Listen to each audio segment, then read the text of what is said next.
Hi friends! Welcome to this special yarn haul episode of Yarny Heart Fiber Art. As you can see, we're keeping it casual on the floor today, mostly because my desk is a mess and I cannot be bothered to clean it right now. It's been a while since you've heard from me, and that is because I have been in Korea for 2 whole weeks. And I did promise that I would be coming out with a whole lot of content after I returned from my trip, and this is going to be the first of those videos.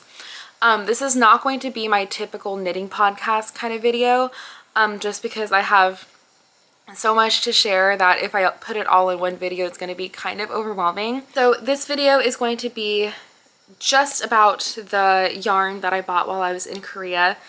And I'm going to have a separate video that is going to be my usual knitting podcast. And then if I'm feeling like it, because I did take quite a lot of video throughout the trip, I think I'm going to, in my leisure time, kind of put together like a more travel vlog kind of video.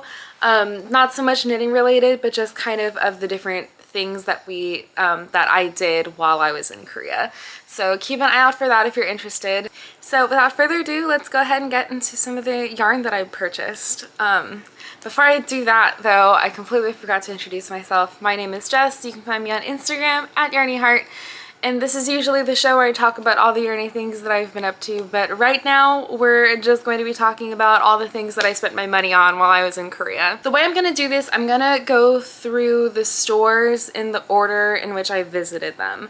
I did go to 3 separate yarn stores in Korea, and so I'll kind of talk a little bit about each store, my experience with the store, and things like that. So yeah. So the first store that I visited was called Somsom Knit.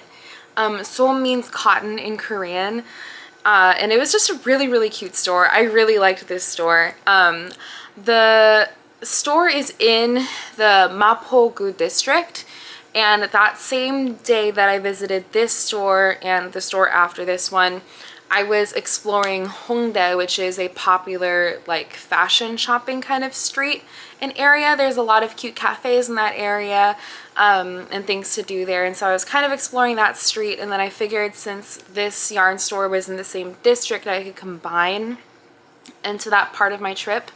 It was a little ways away. I think if I hadn't already done so much walking that day, I could have like feasibly walked there. I was also with my mom. I didn't really want to push her too far past her limit either, since we did kind of go out of our way visiting some other cafes on that same day. And so we ended up taking a taxi to this store and to the one after it, but particularly Somsom Knit to Hongdae Street, if you are planning on making this trip yourself, as long as you're going with like fresh legs, I think you could walk there from the main Hongdae Street. But all that aside, let's talk a little more about the store. Somsom Knit, I was very impressed by their selection of natural fibers. They had a lot of fibers that I'd never worked with before. One that I saw quite prominently there, and I think I saw it again at a later store, but I really, like, this is my first time encountering it, was raccoon fiber. Sorry to disappoint you, I did not purchase any. I just didn't feel like being that adventurous at this point, but if I go back to Korea, I might try raccoon fiber. I don't know, it's like I touched the swatch of that particular yarn and it felt really soft, but yeah, once again, I just wasn't feeling quite that adventurous yet, so I did not purchase the raccoon fiber. But yeah, everything in this store was really cute. I really loved their color palette selection also. Like, well, it's a beautiful store, and the store itself has such beautiful natural light and like these huge windows, and just like shelves and shelves and shelves of yarn. One thing that is interesting about Korea that I've noticed in terms of the knitting scene is a lot of yarn comes on cones, which a cone put up in the US is, it's not, I wouldn't call it rare, but it's certainly not common. Like, you can certainly buy yarn on a cone put up, but usually you'll see yarn in like a bullet skein or a typical like hand twisted hank or a donut. It's really not that typical to see yarn come on a cone put up, but I found that a lot of yarn in Korea does come on a cone put up, which was interesting. One thing about Som Knit and another yarn store that I went to later, it seems like they have their own lines of yarn. Like, they're not hand spun certainly, but I'm not sure what the process is like if they have like a agreement with a certain like spinnery or like a mill or something to provide their yarn bases.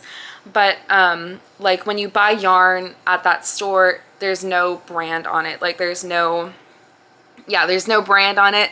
The only label that's on there is the store's label, because it's like, it's specific to that store. So that was kind of interesting as well. But I loved this store. So most of their yarn was in that cone put up. That is their own store selection. And then they did have one wall of like hand-dyed yarn that was in like a your typical indie dyer hand twisted hank.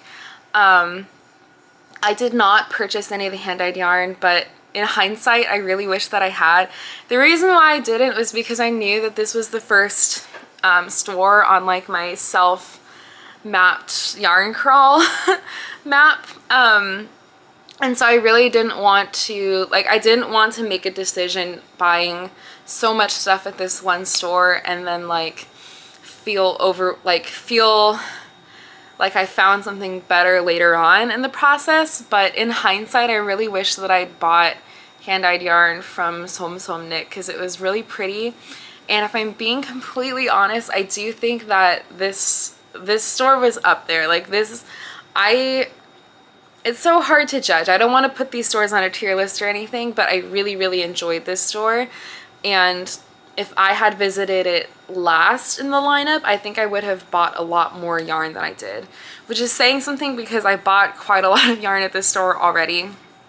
So now that I've kind of rambled on about the store itself a little bit, let me show you what I bought. So the first thing that I bought at this store was 3 cones of this yarn, which is, that label is sideways. Let me find one that is not sideways. That's upside down. So this yarn line is called New Bottom. And that's just the sticker on the inside. This color is Rust or Rustatu. So each of these cones are 200 grams and it is 250 meters per 100 grams. So in my brain, that's a DK weight, but certainly if I'm wrong, please tell me in the comments. I'm begging you to tell me in the comments if I'm wrong about that, because I mean, I'll stick it into a calculator and of course I'll gauge swatch before I knit with this, but so far I've been looking at yarns that are like a DK weight for this because this kind of feels like a DK weight to me. So the composition of this yarn, it is 90% Tasmania wool and 10% cashmere. And it's a really, really pretty like burnt orange kind of color. And so all together with these 3 skeins, or I keep calling them skeins, I'm gonna accidentally be calling these skeins for like the whole episode probably. But with these 2 cones, I have 1,500 meters of yarn.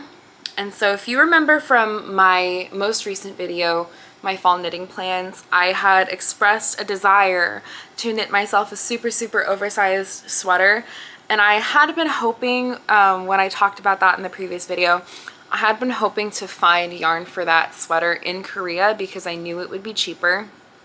And so I would be more easily able to purchase a large quantity of yarn in order to knit myself a much larger oversized fit garment. And I think with these, between these 3, I think I'm going to be able to do it. Yeah, so this is the first yarn that I bought. What's also interesting is that particularly at this store, Som Knit, the yarn does come in different weights, but the way that it changes is how many strands are held together. So if you see, it is actually 2 strands held together through the whole cone, which is specified on the label as 2. I hesitate to call it a 2-ply because each strand in here is 4-ply. I think I count 4. 3 or 4-ply in each individual strand. But then you can purchase a cone as either like a 1, 2, or 3, depending on which yarn it is. They have different options available for how you can purchase it. So this is with 2 strands held together, which I believe is making it kind of like a DK weight. Yeah, so it's really fun.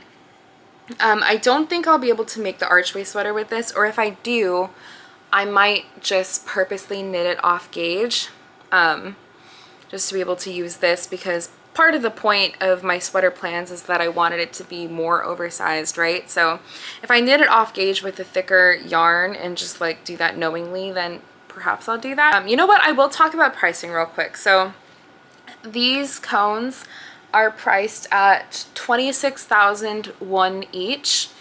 In a balanced economy, it should be about 1,001 to $1 US, but right now the exchange rate is more, I'd say about like 1,301 to $1 US.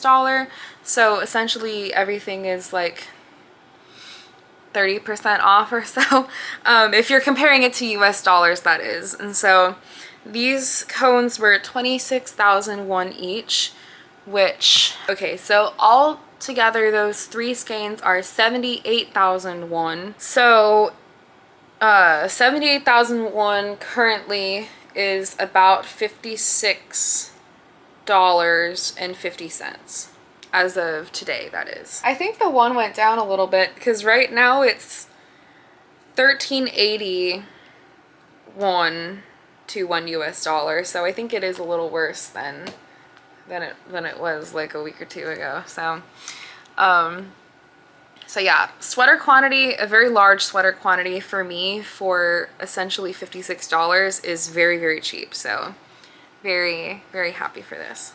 The second yarn that I bought at Som Som Knit is this beautiful like purple jewel tone color.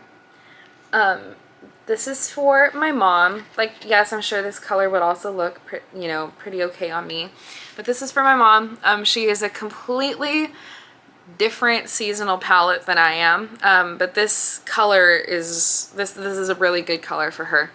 So I purchased 2 of these to make a sweater for her, and this yarn is called this yarn is called Pubir, and it is in gosh, the handwriting's bad on that label. I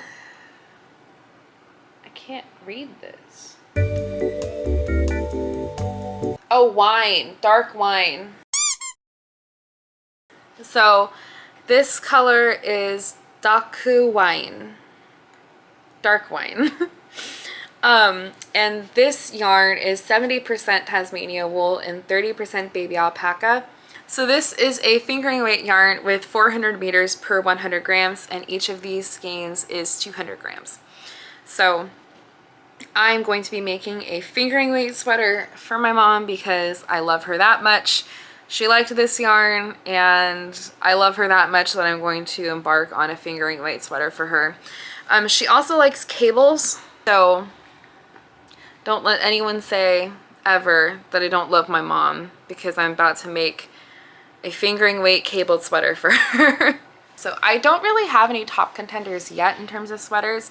We just got back not that long ago, so both of us are kind of playing catch up with our personal lives right now, and we don't really have time to sit down and like talk about our short list of sweater patterns. Plus I have a ton of other knitting going on right now that I'm nowhere close to starting on making anything with this. So I don't really have a short list of patterns yet. And I'm not even 100% sure that she still wants a cabled sweater, but I do have a couple like cabled sweaters that I've like bookmarked in my Ravelry, just getting a head start on pattern searching for that. So yeah. It's a really pretty yarn.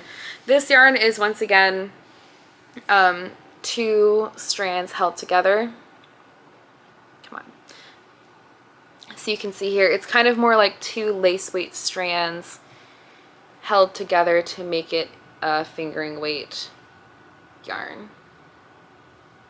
Yeah, so that's everything that I bought at Som Knit. So after Som Knit, also in Mapogu, but in the Yeonidong district, which is next to Yonsei University, I went to KOREAAAAAAK, which if you are on Instagram, I'm sure you have seen reels of this cafe. Yes, I said cafe, because it is a 5-story building with a huge yarn store on the bottom floor, a knitting cafe on the 2nd floor, and then the top 3 floors are for classes, and then I think there's an office on the top floor. I am so in love with this place. I literally went back like the day before we left Korea just to like sit there and knit for a little bit, because it is genuinely my happy place. Like, if I'm ever stressed out now, I'm just going to like close my eyes and pretend that I'm knitting in this cafe. I was so in love with it. Like I said, I'm sure you've seen the Instagram reels of this place, because I feel like every knitter who goes to Korea has gone here, but it's genuinely just that amazing. So yeah, like I said, the bottom floor is a huge yarn store. They sell kits, they sell patterns by themselves. They have a lot of different yarn, and they have yarn that is both their house brand, and they also carry other brands of yarn. So a little backstory. Pondo is a Korean yarn brand. So unlike Som Knit, which is kind of just like their own store, Pondo has multiple locations in Korea. I believe they have an online store as well. And they are like a yarn manufacturing brand in Korea. And I think they've been around for like over 30 years or something like that. Like they're pretty historied. Like they're not new, but this particular location in Seoul has the knitting cafe attached to it, and it's just so cute. So yeah, so they had a couple yarn brands in that store that I did recognize. They did carry some yarns by Amano, which I have used Amano before. I used Amano Sami for a crochet cardigan way early in the days of this channel. I also saw some Fildar yarn there. I haven't used Fildar personally, but I have heard of them. And a couple different yarn brands that seemed to be like more European. So that was cool to see there, but they also did have a lot of their house brand yarn. They had a lot of like merino blends. They did have a lot of acrylic yarn also, which I did not see, like for instance at Som Knit. They had a lot of like amigurumi style acrylic yarn. They had like some jumbo tape yarn. They had a lot of like fun novelty kind of yarns like that. They also had a lot of scrubby yarn.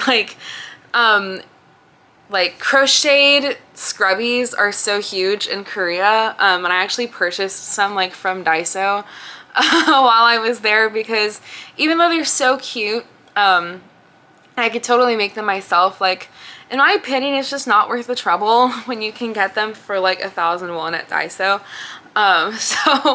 So I bought some at Daiso, and I did not buy any scrubby yarn from Pondo, but they had like a veritable rainbow of scrubby yarn there too.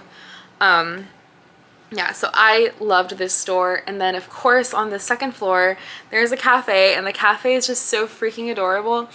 Gosh, it's just, the ambiance there is so nice. Like they're playing like soft piano jazz music. They have like these little library lights. There's all these seats where you can sit and knit, and there's like the whole floor is like full of people just like knitting, or like knitting with their friends, or like by themselves, like watching a video on their tablet and knitting. There's also a terrace where they have like chairs and it's just like this nice covered terrace. And then I noticed the second time that I went to the cafe that they have like a basket full of like cozy blankets for the terrace for when it gets cold, because it does snow in Korea. And it was just so cute. I wanted to stay there forever. But when we went, my mom and I shared a croffle that has their signature skein ice cream on it. So it's really just like soft serve ice cream, but then it comes out in strings to look like a yarn skein, which is really cute. So my mom and I just shared one of those and had a coffee each, and then we left because we had to meet my uncle for dinner afterwards. But then the second time that I came, which was literally the day before we left, I was like, okay, I have a little window of time. What do I want to do on my last day in Korea? And I was like, I want to go back to that yarn store and I want to knit for an hour. So I did. I went back there for breakfast. They also have these button bang, or like button bread. And there's two different kinds that you can get. There's one that has custard in it and one that has red bean paste in it. So I got two of the ones with red bean paste, and I had a coffee, and it was just so delicious, and it was so calming and cute, and there was no one there because it was like a Thursday at 10 in the morning. But it was just such a calming experience. Like, I don't necessarily want to live in Korea, but I do wish that I somehow lived like within walking distance of that yarn store, because I would be there seriously all the time, because they're open late too. Like, they're open until like 9 or 10, I think, at night. And so at the time that we went, it was like after work hours, and so there were all these people who had come there, you know, like after work is their like their nighttime knitting social time, and it was just so cute. So enough rambling about my experience there. I loved it so much, obviously, but I also bought yarn. So I had mentioned also in my fall knitting plans video that I was planning on buying a very specific yarn from bAAAAAAAK in order to make the Darling Vest by KOREAAAAAAA, and I bought that yarn. So this yarn is not the bAAAAAAA house brand. This is by King Cole, and this is their yarn Subtle Drifter. And this is the suggested yarn, or the yarn that KOREAAAAAAK used in her original sample. And so she purchased it from bAAAAAAA also, and so I wanted to purchase the same yarn from the same store because I thought that would be special and cute and a nice souvenir for my trip. So this is King Cole Subtle Drifter. This is a blend of yarns that surprised me, because just based on the pictures, I didn't really like look too much into the yarn composition when I was just looking at the pattern. I kind of assumed that it was like a 100% wool just looking at it, but when I picked up this yarn, it definitely surprised me. This is 25% cotton, only 6% wool, and it's 69% premium acrylic, which, if you know me, you know my general opinions on acrylic, but I decided to make an exception just this once. However, touching it, it is super soft. Like, it's really, really soft to the touch. It's squishy, it's bouncy, it's airy, it's really nice. So I am excited to work with this. I believe this is a sport weight. I'm not quite sure, but it is 328 yards to 100 grams, and I believe on the pattern for the vest it calls for a sport weight, and if this was the sample yarn, that should make this a sport weight, right? Anyway, so this is the color Oatmeal. They had a couple different colors there on the shelf, but I had already kind of made up in my mind that I wanted to look for some kind of like a tan or a kind of beige color. And so this really was the one in the lineup that fit the bill for that color. All the other ones were kind of just not right. So I picked up 4 skeins of this per the pattern requirements for my size, and I'm gonna be off to the races soon. So yeah, so this is the first yarn that I bought at bAAAAAAAK, and this is the second. So This is Pondo brand. So this is their house brand. And it is called Airy Cotton. It says Airy Cotton yarn for all seasons, 100 grams. So this is 60% cotton, 40% polyester.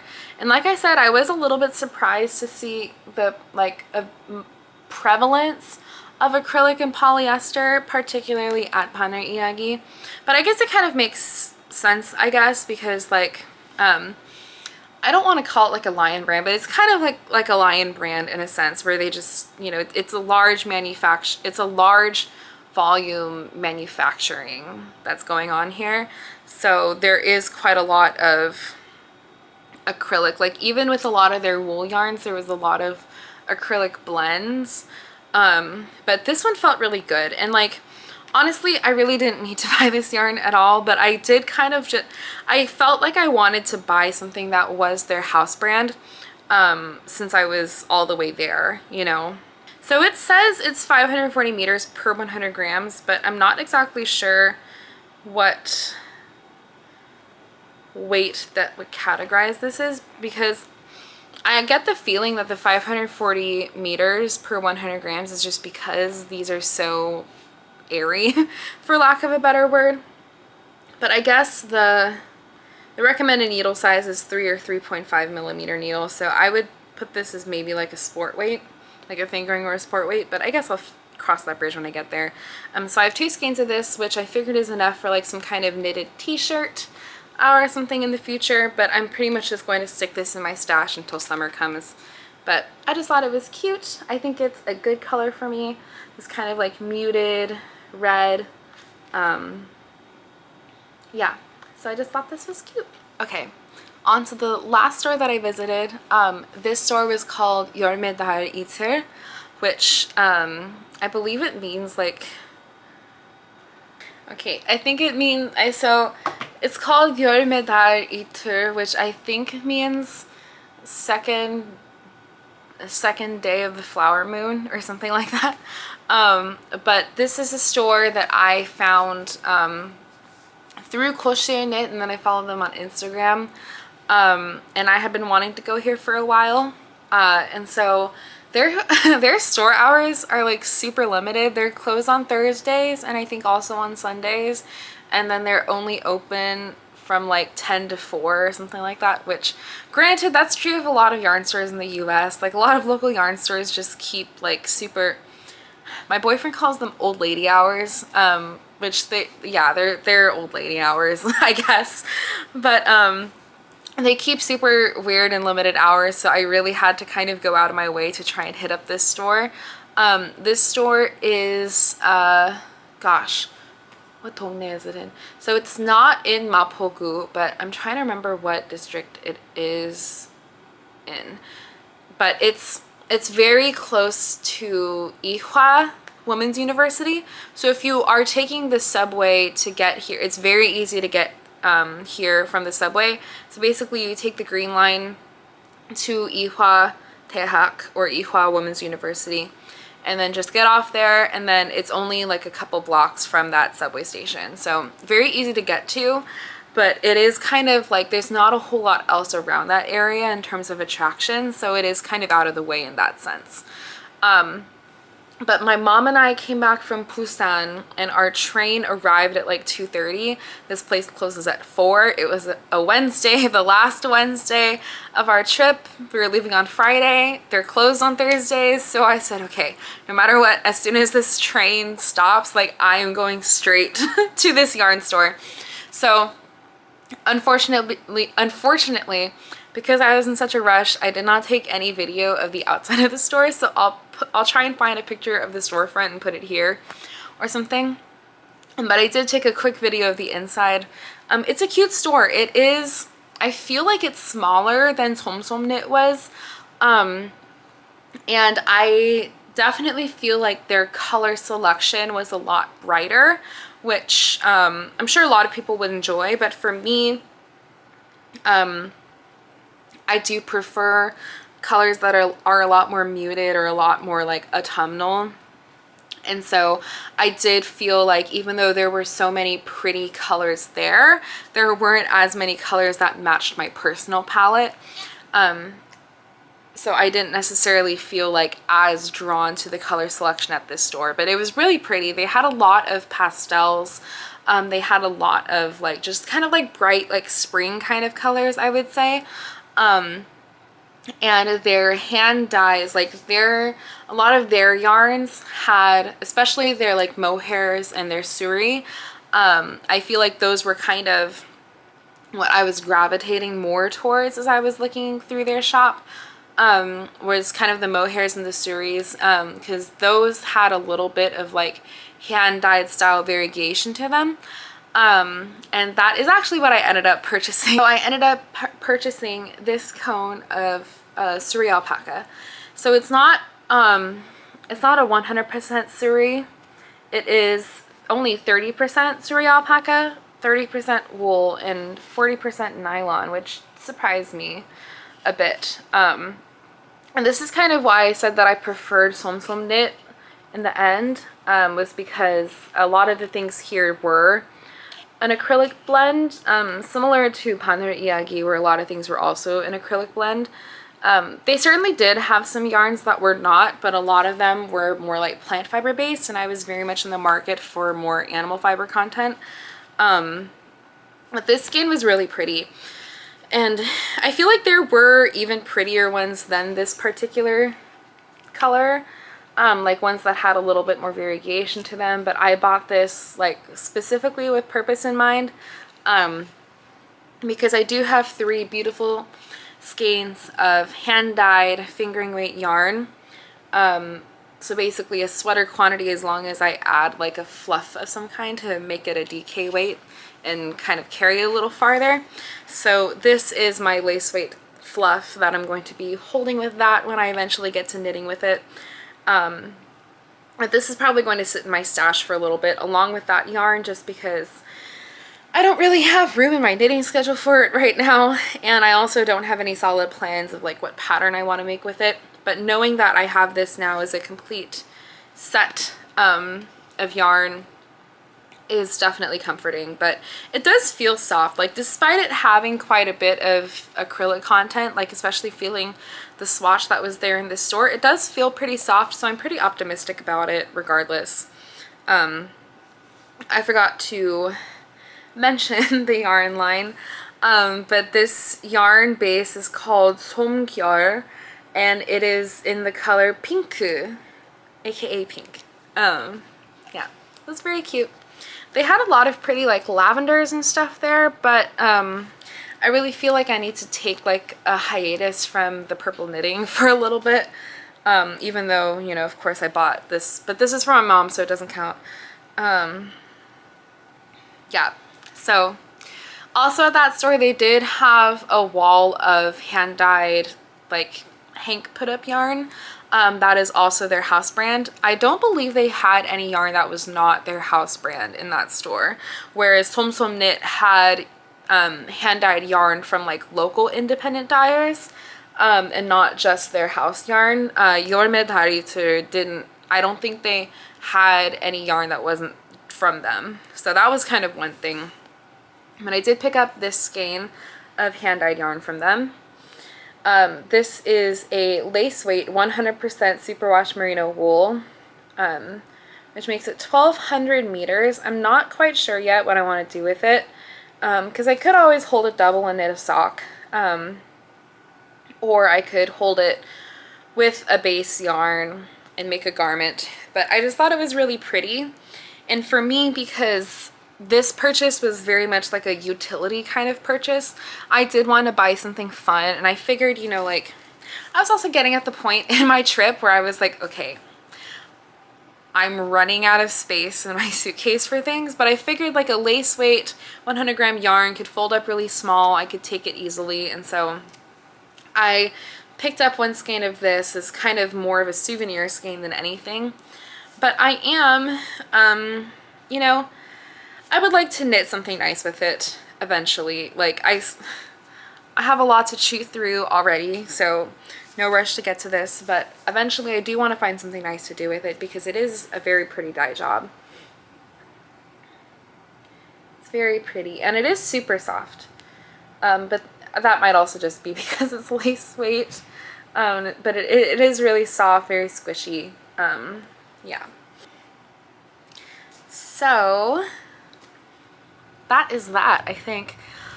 Even though I only went to 3 stores, it felt very much like I did my own personal yarn crawl in Korea. The thing is, like, I'm sure there are tons more yarn stores that I didn't go to in Korea. These were just the ones that I had found already on Instagram and were able to therefore like kind of fold into my own travel plans. If you're visiting Korea and you want my opinion on these particular yarn stores, like whether you should go, whether you shouldn't, I think they're certainly all worth visiting. And I kind of, like, when I talked through each store, I kind of gave you a little bit of my opinion of like what you would find there in terms of what you're looking for. Like if you're looking for a lot of those like brights and pastels, I certainly would recommend that you go to Yormedari.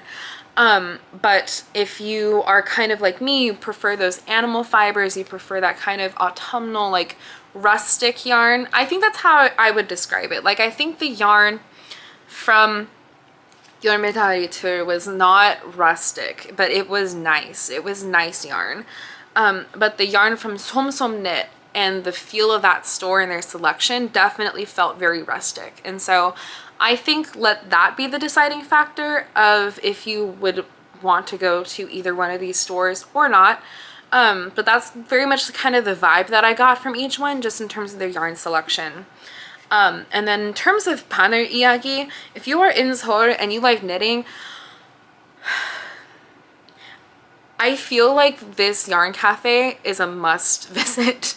Honestly, like it's such a vibe. Like even if you go there just to have a coffee and like soak in the vibe for a little bit and you don't even buy anything, it's just such a vibe. I definitely feel like that is a must visit. Like for me, on subsequent trips to Korea, this is definitely going to be a must visit stop, and I'm going to have to block out like at least 2 hours for me to spend there to like fully immerse myself in the experience.